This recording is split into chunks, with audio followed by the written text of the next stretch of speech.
இப்போ நம்ம அது வந்து டவுன்லோட் பண்ணியாச்சு. ஸோ அந்த ஃபோல்டரை எக்ஸ்ட்ராக்ட் பண்ணிக்கிறேன்.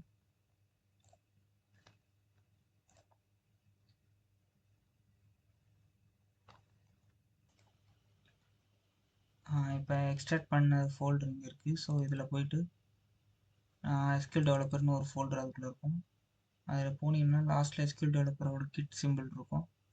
அதை கிளிக் பண்ணிங்கன்னா உங்களுக்கு இன்ஸ்டாலேஷன் ப்ராசஸ் ஓப்பன் ஆகும். இந்த மாதிரி எஸ்கியூஎல் டெவலப்பர் இன்ஸ்டால் ஆகிட்டு இருக்கும்.